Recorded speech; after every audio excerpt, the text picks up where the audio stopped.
I'm here with David Tucker, Chair of the Board, on the penultimate day of this year's Aviva National Bowls Finals.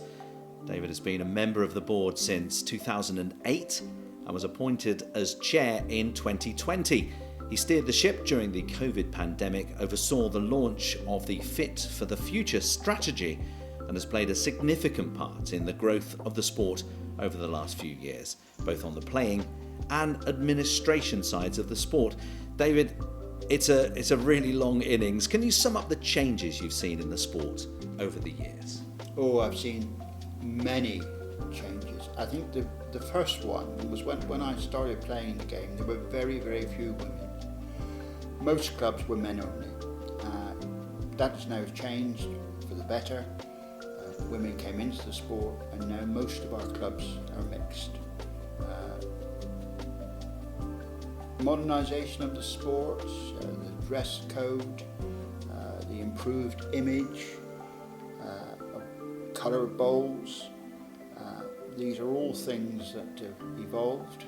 I mean, coloured bowls, everybody used to play with black, but now you don't see a black bowl very often.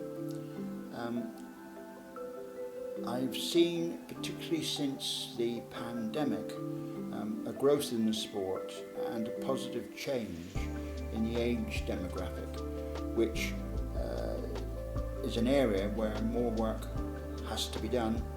We have to bring younger people and encourage them to play our sport.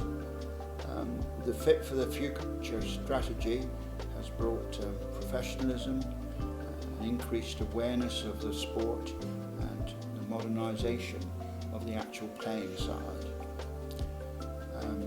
And today we see at the national finals a spectacle of bowls, which is a significant improvement to the early days when I started coming to the championships in 1974. Wow, that's, as I say, it's a long innings. And over these years, the things you've touched on there, have there been any sort of standout moments, highlights, or perhaps even turning points that have got us to where we are now? Yes, I mean, you mentioned earlier the Fit for the Future strategy, which together with the Chief Executive, we encouraged, and it's bringing our sport into the 21st century, and it will, I'm convinced, increase our membership. Our improved relationships with Sport England and the recognition by them of our sport has been so welcoming, and we've had an investment of nearly 2 million over the last 2 years from them. And I have to say, a lot of praise has to go to our Chief Executive, who has established these relationships. I initiated the discussions which are now about to take place regarding the integration with the Indoor Association. We need one sport, one governing body, and I sincerely hope that we shall move forward to achieve that. The future of Bowls England, in my view, looks good. It's exciting times ahead. We have the World Championships in 2027, and from the experience I've gained, I know that my colleagues will produce a spectacle, and we will have a great legacy from that for the benefit of our sport.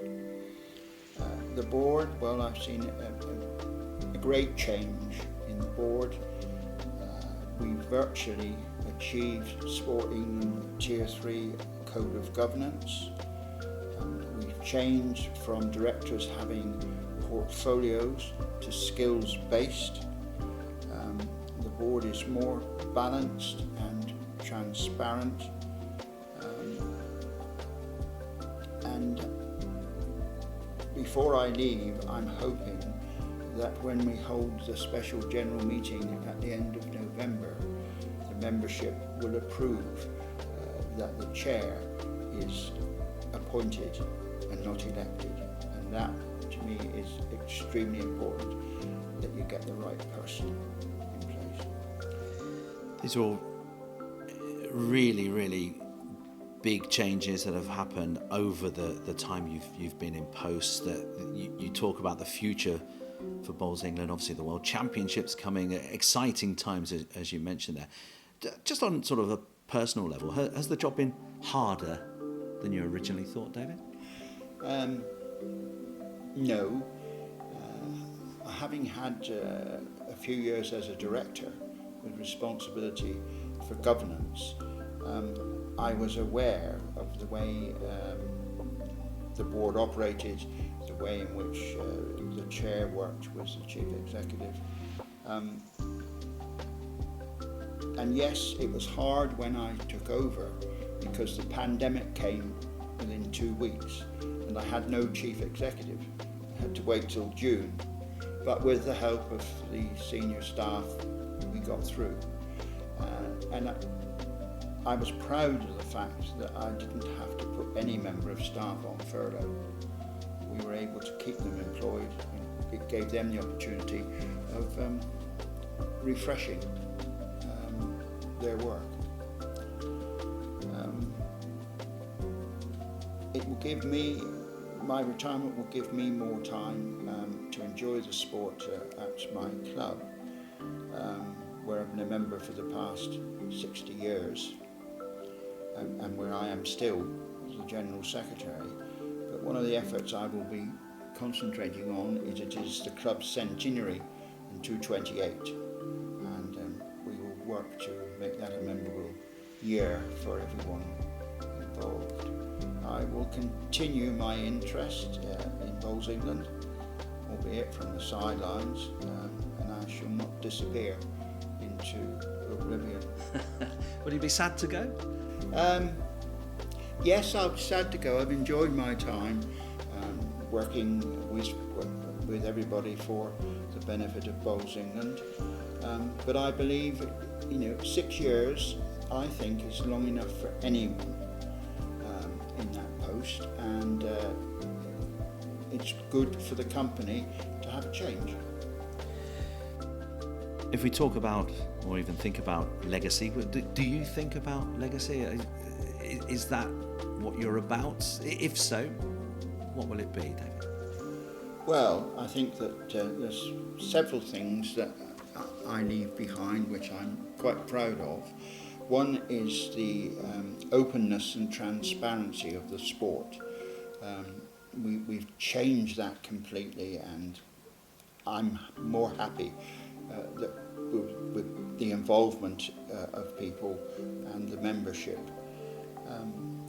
The continued development and growth of the sport is important, and also, as I previously said, I think the integration with the Indoor Association is important, and I hope I will be leaving that as a legacy once it's finalised. And finally, I feel I'm leaving the sport in good hands and for its benefit in the future. Thanks for speaking to us, David, and well done for everything you've contributed to the sports over the years. The sport is also very proud of you. Thank you very much, that's kind.